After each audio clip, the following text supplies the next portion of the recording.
بسم اللہ الرحمن الرحیم۔ السلام علیکم، میرا نام محمد ذیشان بشیر ہے۔ میں آپ کو اپنے سوشل میڈیا پلیٹ فارم پر خوش آمدید کہتا ہوں۔ میاں نواز شریف نے ایک بہت منفرد ریکارڈ بنایا ہے۔ کرپشن کا ریکارڈ وہ نہیں ہے، یقیناً جب میاں نواز شریف کا نام آتا ہے تو زیادہ تر لوگ یہی سمجھتے ہیں کہ کرپشن کا ریکارڈ ہوگا۔ وہ تو بہت انہوں نے بنائے ہوئے ہیں، اپنا ہی ریکارڈ توڑ دیتے ہیں، لیکن یہاں پر ایک منفرد ریکارڈ انہوں نے بنایا ہے میاں نواز شریف نے۔ وہ کون سا ریکارڈ ہے اس بارے میں آپ کو بتاؤں گا۔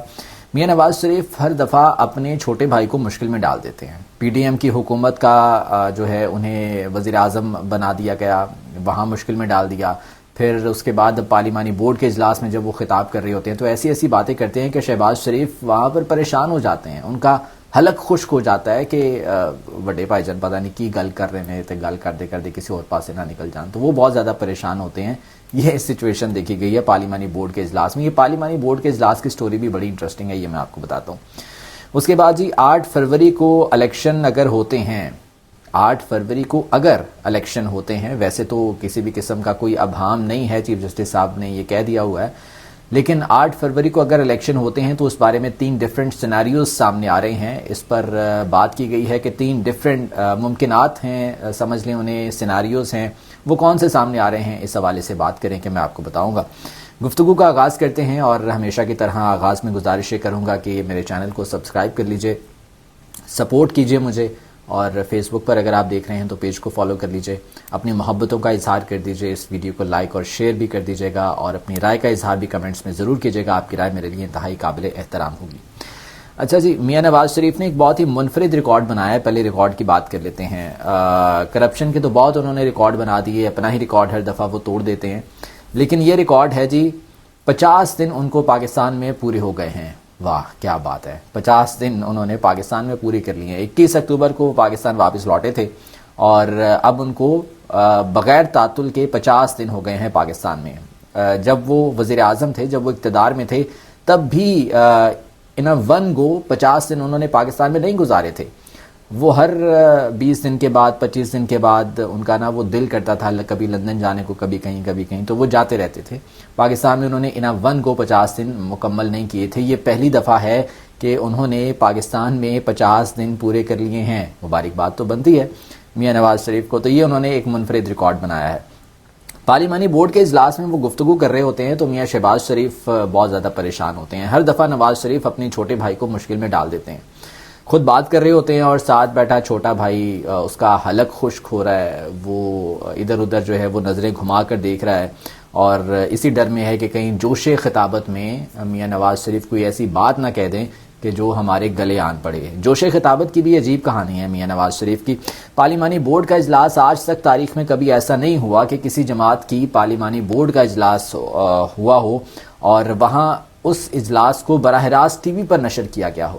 یہاں پر سرکاری ٹی وی پر پارلیمانی بورڈ کے اجلاس سے خطاب میاں نواز شریف کا نشر کیا جا رہا ہے، اور نہ صرف سرکاری ٹی وی بلکہ پرائیویٹ میڈیا بھی بھرپور کوریج دے رہا ہے۔ تمام میڈیا چینلز، الیکٹرانک میڈیا، تمام میڈیا میاں نواز شریف کو بھرپور کوریج دے رہا ہے اور ان کی تقریر کو براہ راست نشر کر رہا ہے۔ یہ بھی ایک انوکھا واقعہ ہے اپنی تاریخ کا جو کہ دیکھا گیا ہے۔ اچھا، اس کے بعد پارلیمانی بورڈ کا وہ اجلاس جہاں پر امیدواران آ رہے ہیں انٹرویوز کے لیے، انہوں نے ٹکٹس حاصل کرنی ہیں انتخابات کے لیے، اس کے لیے وہ انٹرویوز دے رہے ہیں، ملاقاتیں کر رہے ہیں۔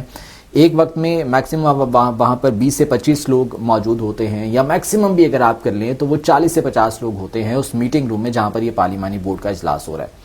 میاں نواز شریف کو خطاب کرنے کا ایسا شوق ہے کہ وہ 40 سے 50 لوگوں سے یا 20 سے 25 لوگوں سے وہ خطاب کر رہے ہیں، اور خطاب کرتے ہوئے وہ ذکر کیا کر رہے ہیں کہ جی احتساب ہونا چاہیے، ہماری حکومت کو جنہوں نے گرا دیا، ہماری حکومت کو ختم کر دیا، مجھے کیوں نکالا، ان سے پوچھا جائے، ان کا محاسبہ کیا جائے، وغیرہ وغیرہ، اس طرح کی وہ باتیں کر رہے ہیں۔ اس کے علاوہ اگر وہ ملکی معیشت کی بات کرتے ہیں تو وہ کہتے ہیں کہ جی روپیہ ڈی ویلیو کیوں ہوا، مہنگائی کیوں ہو گئی، تو یہ اپنے ساتھ بیٹھے ہوئے چھوٹے بھائی سے پوچھ لیں۔ حکومت تو ان کی تھی، وزیر اعظم تو وہ تھے، اور جو ہے کابینہ میں آپ ہی کے وزراء تھے، ان سے پوچھ لیں آپ کہ روپیہ ڈی ویلیو کیوں ہوا تھا، مہنگائی کیوں ہوئی تھی۔ دانیال عزیز صاحب آپ ہی کے ممبر ہیں، وہ احسن اقبال کو تنقید کا نشانہ بنا رہے ہیں۔ وہ یہ کہتے ہیں کہ جی احسن اقبال مہنگائی کنٹرول کرنے میں ناکام رہے تھے۔ پاکستانی معیشت کا بیڑا غرق پی ڈی ایم کے 16 ماہ کی حکومت میں ہوا۔ عمران خان تو 150 پہ پیٹرول چھوڑ کر گیا تھا، آپ لوگوں نے آ کے 300 پہ کر دیا۔ بجلی کی قیمتیں ہر روز کون بڑھاتا تھا؟ آپ کی حکومت بڑھاتی تھی۔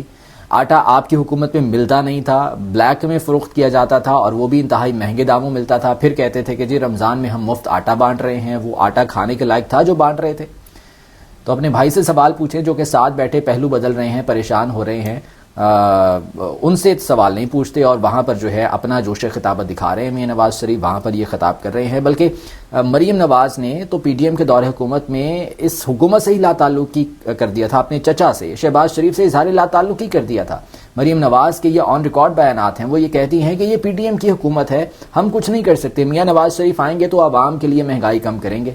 میاں نواز شریف نے تو جیسے بڑا باہر کے بینکوں میں پڑا ہوا پیسہ اپنا واپس لے آنا تھا، یہ ایون فیلڈ اپارٹمنٹس انہوں نے سیل کر کے پاکستان میں پیسہ واپس لے آنا تھا. وہ تو آج تک یہ نہیں مانے کہ ایون فیلڈ اپارٹمنٹس ان کے ہیں. یہ پتہ ہی نہیں ہے کہ ایون فیلڈ پراپرٹیز کس کی ہیں.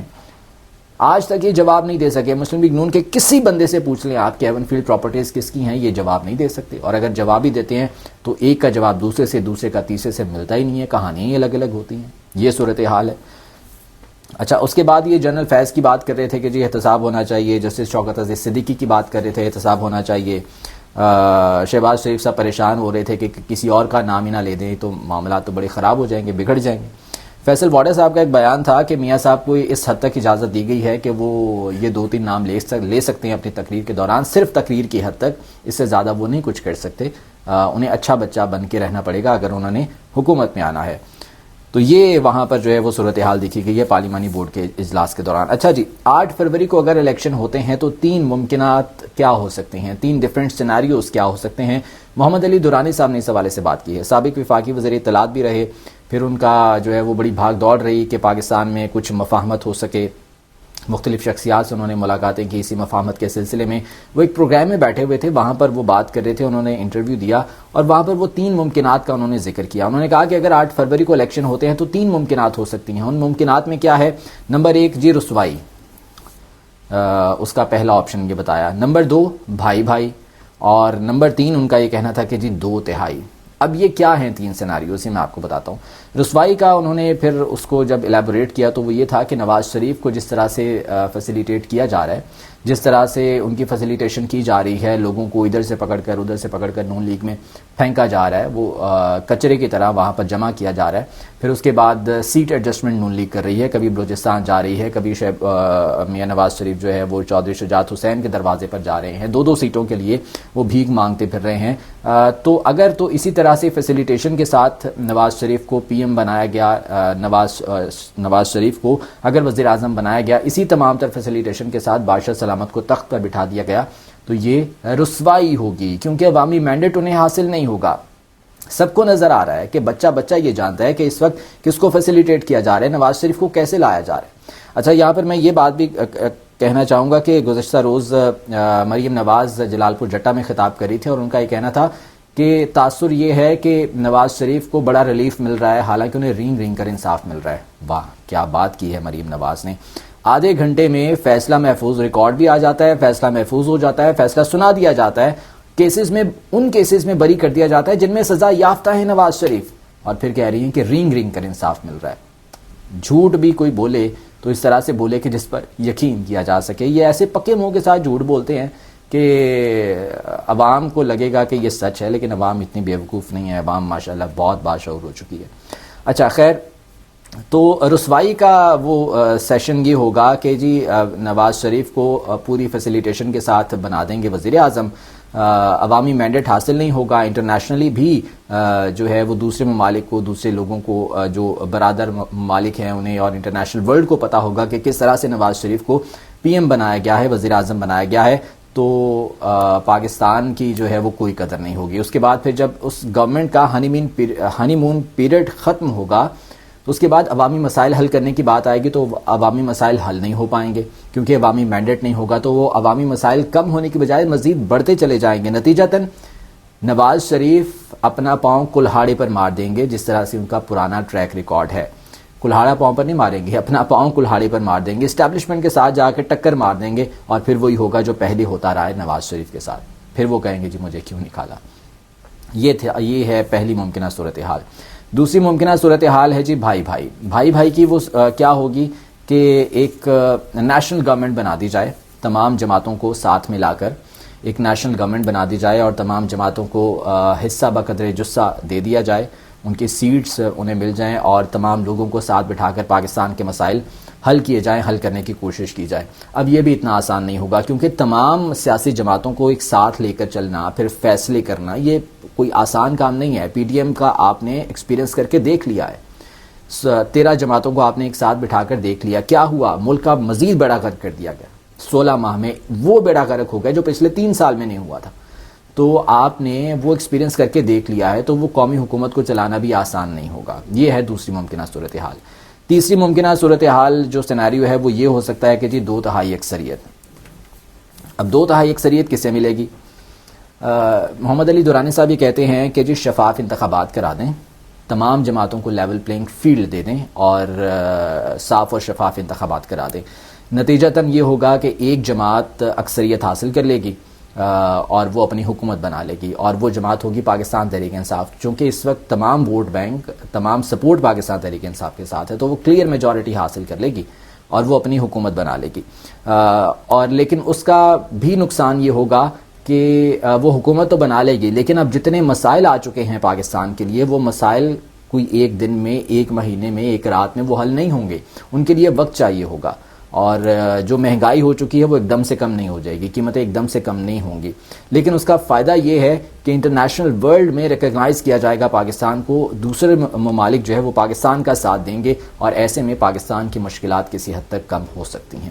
یہ 3 ممکنہ صورتحال ہیں جو کہ محمد علی دورانی صاحب جن کا ذکر کر رہے ہیں۔ یہ 3 سیناریوز اگر 8 فروری کو الیکشنز ہو جاتے ہیں تو یہ ممکنات میں شامل ہے۔ اب اس میں تو مجھے پرسنلی اگر میں بات کروں تو مجھے تو صرف رسوائی کا ہی ایک عنصر نظر آ رہا ہے کہ جس طرح سے فیسیلیٹیٹ کیا جا رہا ہے نواز شریف کو، انہیں اگر پی ایم کی تخت پر بٹھا دیا جاتا ہے تو پھر رسوائی ہی رسوائی ہے، میاں نواز شریف کے لیے بھی، نون لیگ کے لیے بھی، اور خدا نخواستہ پاکستان کے لیے بھی۔ آج کے ویلاگ سے مجھے اجازت دیجیے، اللہ نے کے بعد۔